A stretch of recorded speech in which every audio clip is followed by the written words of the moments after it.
Comment fonctionne réellement l'incarnation? Qu'est-ce qui fait qu'un esprit, une âme, décide de s'incarner dans cette réalité, dans cette densité, à une époque bien précise? Et surtout, pourquoi ai-je l'impression que quelque chose cloche? Comme si ce cycle de réincarnation était influencé par une force extérieure, orchestrée d'une manière qui m'échappe et qui vient brimer quelque chose de profond en moi. Bien sûr, il y a dans cette approche une dimension mentale, une volonté d'analyser, de structurer, de comprendre.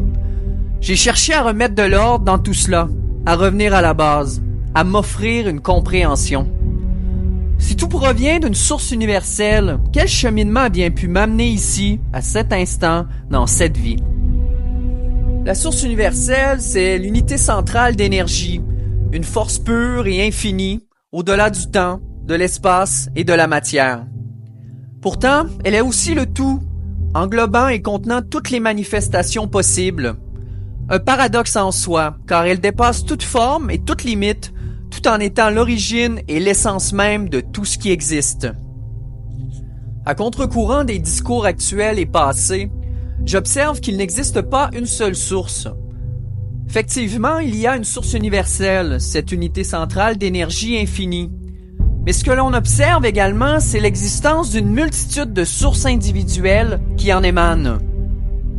Ces sources ne sont pas des entités distinctes coupées de l'origine, mais plutôt des expressions singulières de la source universelle qui prennent forme et conscience dans différents plans de réalité.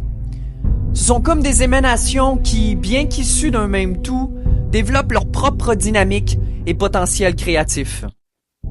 Ainsi, parler d'une seule et unique source serait une vision réductrice, car cela reviendrait à ignorer la complexité de la création et des ramifications vibratoires qui en découlent.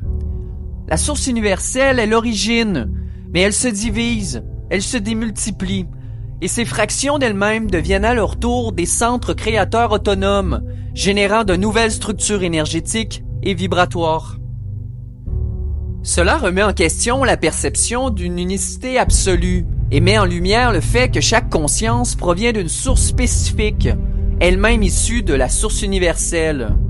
Nous sommes donc tous reliés à cette origine, mais nous portons également en nous l'empreinte vibratoire d'une source singulière avec ses propres particularités et fréquences. À partir de cette source, des fragments d'énergie pure commencent à émaner. C'est ce que j'appelle l'essence. L'essence, c'est de manière plus singulière ma fréquence vibratoire originelle, l'empreinte unique qui me définit. Elle est ce que je suis dans ma forme la plus pure, avant même que je ne sois conscience, avant même que je ne commence à interagir avec d'autres réalités. Elle porte en elle ma signature énergétique. C'est cette fréquence originelle qui me relie à la source spécifique dont je proviens, une émanation de la source universelle qui me confère mes attributs vibratoires. Lorsque cette essence prend conscience d'elle-même, elle devient conscience. C'est le moment où elle passe d'un état purement vibratoire et potentiel à un état d'observation et d'interaction avec son environnement.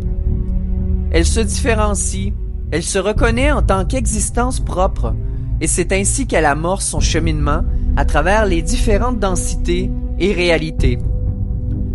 La conscience se met en mouvement. Elle expérimente, elle explore, elle interagit. Et lorsqu'elle veut aller plus loin dans l'expérience, elle devient alors un esprit. L'esprit, c'est cette partie de la conscience qui commence à se structurer, à se projeter dans différents plans d'existence plus denses, dans différentes densités.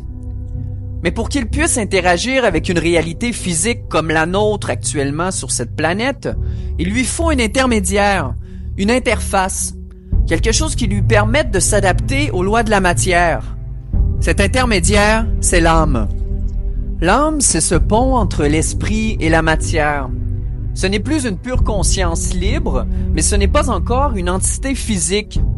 C'est une structure vibratoire qui permet à l'esprit d'expérimenter un monde. Elle stocke des mémoires, elle garde en elle des expériences passées. Elle s'adapte aux réalités dans lesquelles elle s'incarne. Lorsque l'âme se constitue, elle passe par un processus d'intégration progressive dans la matière. Ce passage nécessite l'élaboration d'un ego, soit d'un programme d'adaptation à la réalité terrestre. L'ego, ce n'est pas juste un défaut de personnalité ou quelque chose qu'il faut détruire à tout prix. L'ego, c'est avant tout un programme d'adaptation, un outil qui permet à l'âme de fonctionner dans un monde où tout est basé sur l'individualité. Cependant, si l'ego prend trop d'importance, il peut enfermer l'âme dans une illusion de séparation, l'éloignant ainsi de sa véritable nature. Jusqu'ici, tout semble logique. Une conscience qui descend progressivement en vibration pour vivre une expérience dans la matière. Et pourtant, quelque chose cloche.